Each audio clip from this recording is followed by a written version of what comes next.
I rasa ahli perniagaan itu, yang kita tidak perlu sebut nama. Pelakon Detera Norish Karman mengakui berasa terkilan apabila timbul dakwaan kononnya dia menerima bayaran sebanyak RM200,000 menerusi satu sesi siaran langsung baru-baru ini.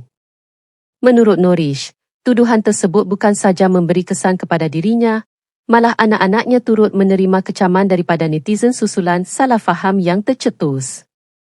Katanya, jumlah yang diperkatakan itu langsung tidak pernah diterimanya dan dia sendiri terkejut apabila isu tersebut mula menjadi bualan ramai.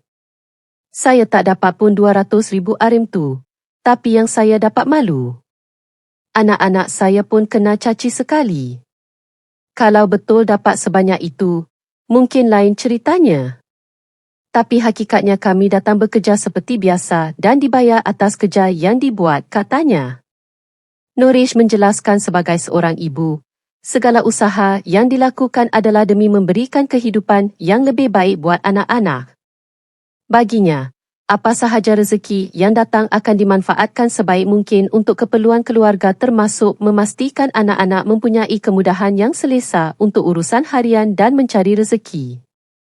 Namun pelakon itu tetap menerima segala yang berlaku dengan hati terbuka dan percaya setiap rezeki sudah ditentukan Allah. Kalau belum ada rezeki, saya selalu pesan pada anak-anak supaya bersabar dan percaya pada takdir Allah. Tugas kita hanya terus berusaha, ujarnya. Dalam pada itu, Norish turut berkongsi dia masih setia menggunakan kereta lama miliknya walaupun kenderaan tersebut kini sering mengalami masalah dan mengeluarkan pelbagai bunyi ketika dipandu.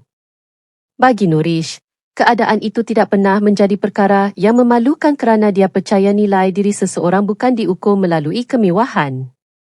Saya tak ada kereta mahal. Kereta saya memang dah lama dan kadang-kadang berbunyi macam-macam. Tapi saya okey. Saya tak malu sebab keluar kereta itu saya tetap Norish Karman. Masuk semula pun saya masih orang yang sama, katanya.